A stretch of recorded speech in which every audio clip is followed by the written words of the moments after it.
The Book of Genesis, Chapter 19. Sodom and Gomorrah destroyed.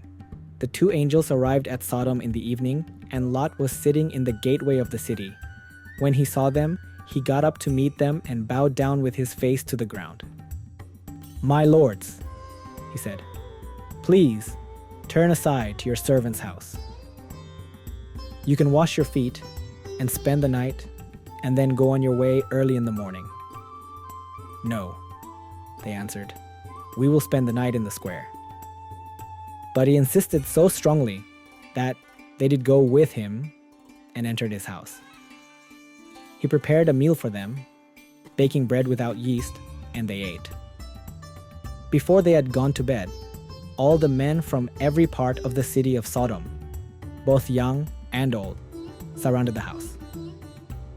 They called to Lot, "Where are the men who came to you tonight? Bring them out to us so that we can have sex with them." Lot went outside to meet them and shut the door behind him and said, "No, my friends. Don't do this wicked thing. Look, I have two daughters who have never slept with a man. Let me bring them out to you, and you can do what you like with them. But don't do anything to these men, for they have come under the protection of my roof." "Get out of our way," they replied. "This fellow came here as a foreigner, and now he wants to play the judge. We'll treat you worse than them." They kept bringing pressure on Lot and moved forward to break down the door. But the men inside reached out and pulled Lot back into the house and shut the door. Then they struck the men who were at the door of the house, young and old, with blindness so that they could not find the door. The two men said to Lot, "Do you have anyone else here? Sons-in-law, sons or daughters, or anyone else in the city who belongs to you? Get them out of here, because we are going to destroy this place." The outcry to the Lord against his people is so great that he has sent us to destroy it. So Lot went out and spoke to his sons-in-law, who were pledged to marry his daughters. He said, "Hurry and get out of this place, because the Lord is about to destroy the city." But his sons-in-law thought he was joking. With the coming of dawn, the angels urged Lot, saying, "Hurry, take your wife and your two daughters who are here, or you will be swept away when the city is punished." When he hesitated, the men grasped his hand and the hands of his wife and of his two daughters, and led them safely out of the city, for the Lord was merciful to them. As soon as they had brought them out, one of them said, "Flee for your lives. Don't look back, and don't stop anywhere in the plain. Flee to the mountains, or you will be swept away." But Lot said to them, "No, my lords, please. Your servant has found favor in your eyes, and you have shown great kindness to me in sparing my life.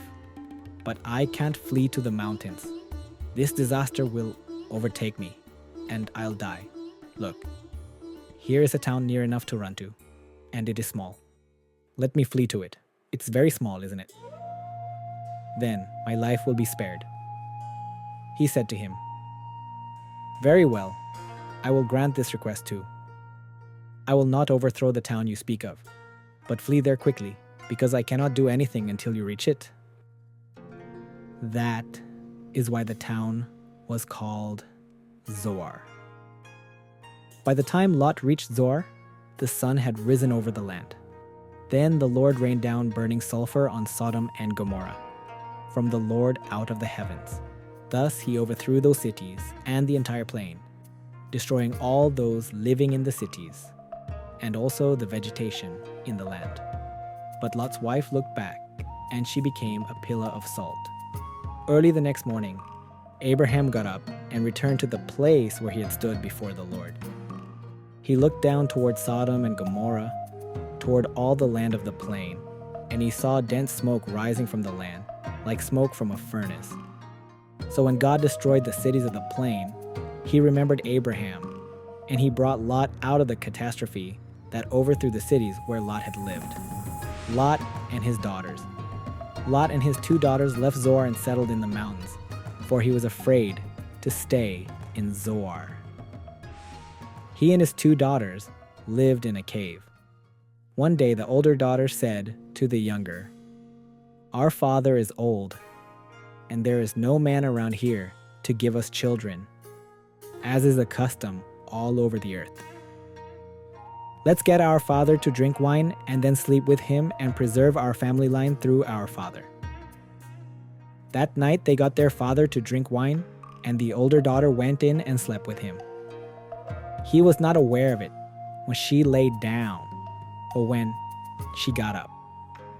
The next day, the older daughter said to the younger, "Last night I slept with my father. Let's get him to drink wine again tonight, and you go in and sleep with him so we can preserve our family line through our father." So they got their father to drink wine that night also, and the younger daughter went in and slept with him. Again, he was not aware of it when she lay down or when she got up. So both of Lot's daughters became pregnant by their father. The older daughter had a son, and she named him Moab. He is the father of the Moabites of today.